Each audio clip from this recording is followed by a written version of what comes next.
guys, good morning. Ito pala yung ano natin, in-update ko lang yung DIY na 3.2 kilowatt hybrid inverter. Dinagdagan ko lang ng ating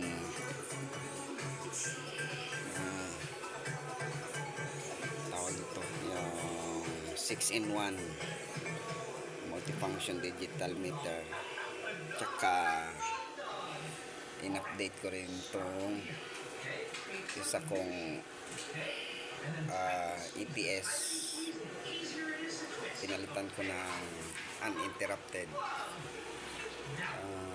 ETS para safe yung pag-transfer automatically sa utility supply.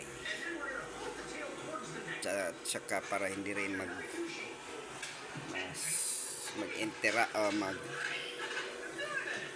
trip off yung mga appliances gaya ng TV.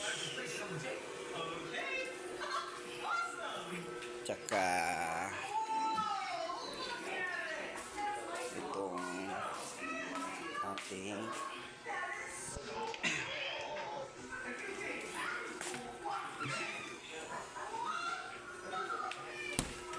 ref freezer,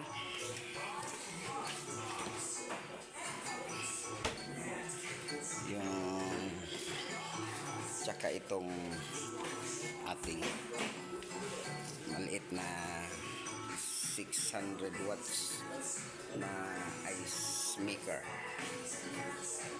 tsaka ilaw, tsaka itong dito sa ibang mga tsaka yung aircon. And she remembered her childhood, having to constantly run away because of the world government's pursuit until she met Lucy. She's ready to declare war on the world government to save Robin. Napapagana kasi nito nung ating 24 volts system na may inverter na 3.2 kilowatt. Pag umaga maganda yung harvest, hanggang maghapon kaya nito.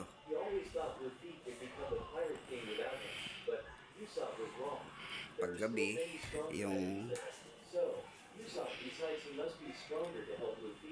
utility naman yung magsusupply ng ating kuryente, no? Kaya masaya ako na